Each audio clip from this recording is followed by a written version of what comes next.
আমাদের পৃথিবীর রহস্যে ভরা এই গ্রহটি হচ্ছে অনেক অদ্ভুত।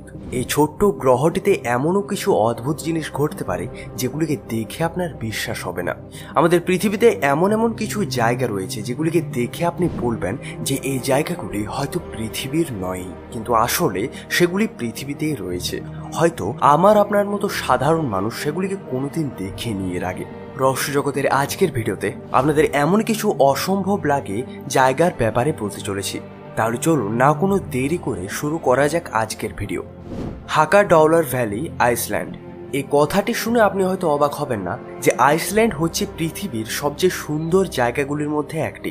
সমগ্র দেশটিতে ছড়িয়ে রয়েছে পাহাড়, পর্বত ও নদী নালার এক মনোরম দৃশ্য। আর সেরকমই এখানকার নর্ডিক আইল্যান্ড তার নিজের অদ্ভুত দৃশ্যগুলির জন্য বিশ্বের কাছে অনেক প্রসিদ্ধ। কিন্তু আইসল্যান্ড যখন পর্যটকরা ঘুরতে যায় তখন ব্লু লেগুনে বেশি থাকতে তারা পছন্দ করে। হাকা ডলার ঘাটিকে দেখে আপনি অবাক হয়ে যাবেন। এই জায়গাটিতে অবস্থিত দুটি গিজার্সের জন্য সমগ্র জায়গাটি সারা বিশ্বের কাছে অনেক প্রসিদ্ধ। এই দুটো গ্রেট গিজার্স এবং স্ট্রোক হচ্ছে অনেক প্রাচীন, যেটাতে আপনি দেখতে পাবেন একটা গর্তর থেকে বার হওয়া জল ফোয়ারার মতো বার হয়ে অনেক উঁচুতে উড়ে যায়। এমনকি কখনো কখনো এই জল প্রায় 200 ফিট অব্দি উঁচুতে উঠে যায়। এই পুরো জায়গাটির নিচে একটা জলধারা রয়েছে, যে ধারাটির জলচাপ প্রতি 10 মিনিট অন্তর অন্তর বাড়তে থাকে ও যার ফলে এই হোলগুলির মাধ্যমে জল বাইরে বেরিয়ে আসে। যে এই জলটি অনেক চাপে বাইরে বেরিয়ে আসে তখন সেই জলটি একটা কচ্ছপের ডিমের আকৃতি ধারণ করে, আর এটা দেখতে এতই সুন্দর হয় যেটাকে দেখতে সারা বিশ্ব থেকে অনেক মানুষ এখানে ছুটে আসে। এরপর রেনবো ইউক্যালিপটাস। আমাদের পৃথিবীতে ইউক্যালিপটাসের অনেক প্রজাতি রয়েছে। যদি গণনা করে দেখা হয় তাহলে পাবেন আমাদের পুরো পৃথিবীতে প্রায় 700টির চেয়েও বেশি প্রজাতি রয়েছে, যেগুলি বিভিন্ন সাইজের এবং বিভিন্ন রঙের হয়। এগুলির মধ্যে সবচেয়ে সুন্দর হচ্ছে রেনবো ইউক্যালিপটাস গাছ, যেগুলি লম্বায় হতে পারে প্রায় 250 ফিট। এই গাছগুলির খোঁজ সবার প্রথমে হয়েছিল ফিলিপাইন্সে এবং তারপর হাওয়াই, ক্যালিফোর্নিয়া, ফ্লোরিডা এবং টেক্সাসেও এই গাছগুলি এখন দেখতে পাওয়া যায়। এই এত সুন্দর রং বেরঙের গাছগুলি ক্লোরোফিলের মাত্রা বেড়ে যাওয়ার জন্য তৈরি হয়, যার জন্য গাছের পাতাগুলোর রং সবুজ হয়। এছাড়াও এগুলিতে অনেক ধরনের কেমিক্যাল পাওয়া যায়, যার জন্যই এই গাছগুলির কাণ্ডগুলিতে বিভিন্ন রং দেখতে পাওয়া যায়। এই এলাকাগুলিতে কখনো অধিক বর্ষা আবার কখনো হয় অধিক গ্রীষ্ম। এজন্য এই জায়গাগুলিতে জলীয় বাষ্পের পরিমাণ হয় অনেক বেশি, যার ফলে এই কেমিক্যালগুলি একে অপরের সাথে মিশে যায় ও গাছগুলির রং হয়ে যায় এরকম। এই রঙগুলি আপনি তখনই দেখতে পাবেন যখন আপনি এই গাছগুলির বাইরের ছালগুলি তুলে দেবেন। গাছগুলি যত পুরনো হয় এগুলোর রঙগুলিও অনেক সুন্দর হতে থাকে। আমেরিকার বিভিন্ন স্টেটে তো আপনি এই গাছগুলি দেখতে পাবেন, তবে এখন এগুলিকে ফিলিপাইন্সে দেখা খুব কমই মেলে, কেননা সেখানকার পরিবেশে এগুলো বেশি বৃদ্ধি পায় না। ল্যানকুয়াইস ম্যারেনহেন্সিস ন্যাশনাল পার্ক, ব্রাজিল। আপনি হয়তো জানেন না যে সারা বিশ্বের সবচেয়ে সুন্দর সাঁতার কাটার জায়গা কোনো মরুভূমির মাঝের জলাশয়ে হতে পারে।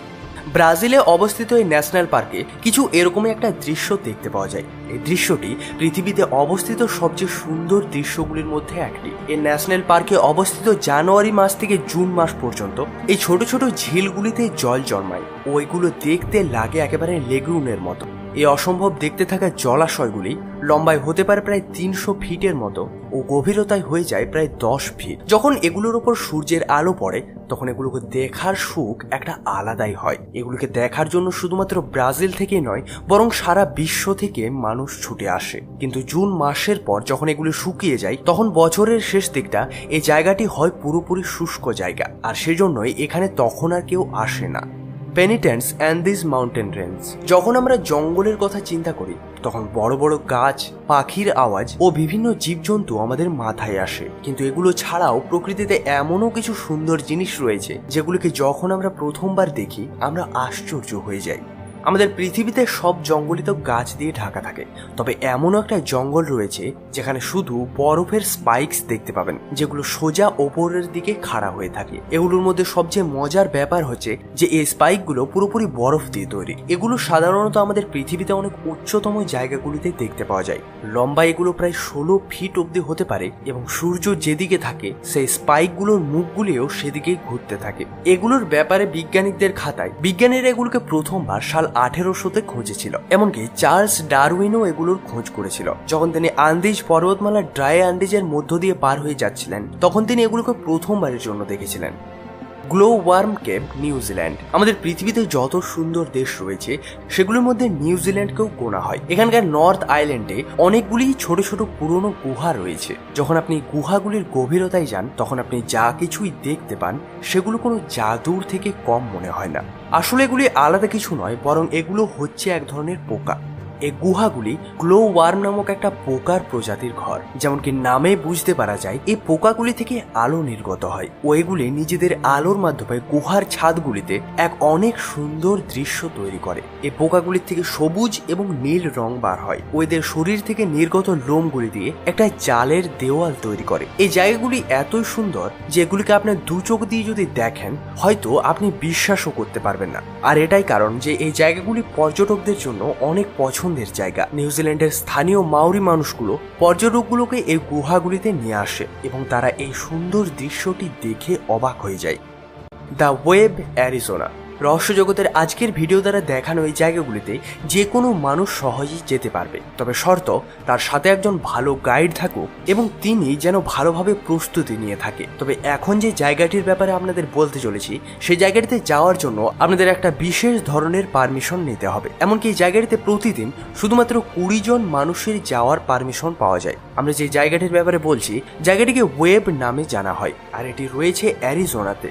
এই ওয়েবগুলি অনেক সুন্দর বালি পাথর দিয়ে তৈরি ও এগুলি নিজেদের মসৃণ ঘূর্ণন রূপ ও মসৃণ লাইনগুলোর জন্য অনেক বিখ্যাত। আসলে এই ওয়েবটি তখন তৈরি হয়েছিল যখন আজ থেকে প্রায় 200 বছর আগে, যখন বালির টিলাগুলো পাথরে পরিণত হতে শুরু হয়। সময় সময়ে আসা বন্যার জন্য এই জায়গাগুলিতে এরকম দৃশ্য তৈরি হয়ে যায়, আর যার জন্যই আজকে আমরা এই জায়গাটিকে বর্তমানে এরকম অবস্থাতে দেখতে পাচ্ছি।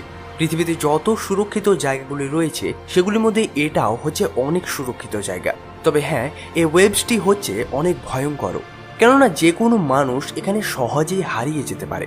গরমের জন্য এখানকার তাপমাত্রা কখনো কখনো নিয়ন্ত্রণের বাইরেও চলে যায়। যদি আপনি পারমিট পেয়ে গেছেন ও আপনি সুন্দর জায়গাটিতে হারিয়ে না যান তাহলে মানা হবে আপনার ভাগ্য হচ্ছে খুবই ভালো। সত্যি এই জায়গাটিতে যদি আপনি যান আপনার মনে হবে যে আপনি পৃথিবীতেই নেই। এরপর ডেজার্ট রোজ।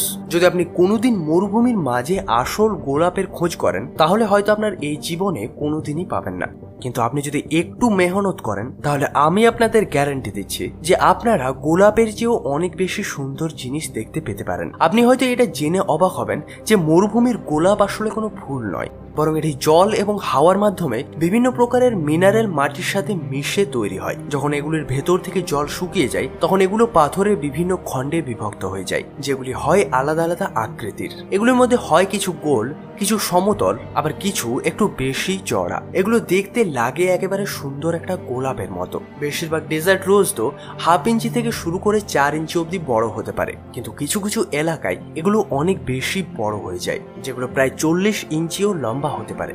মরুভূমির মাঝে পাওয়া যায় লবণাক্ত বেসিনগুলোতে এই ডেজার্ট রোজগুলি খুব বেশি মাত্রায় পাওয়া যায়। এগুলো Jordan, Algeria, Egypt, Saudi Arabia, Spain, Mexico এবং অ্যারিজোনার মতো বিভিন্ন জায়গাতে পাওয়া যায়। আর সবার শেষে বলবো, ভালো থাকেন, ধন্যবাদ।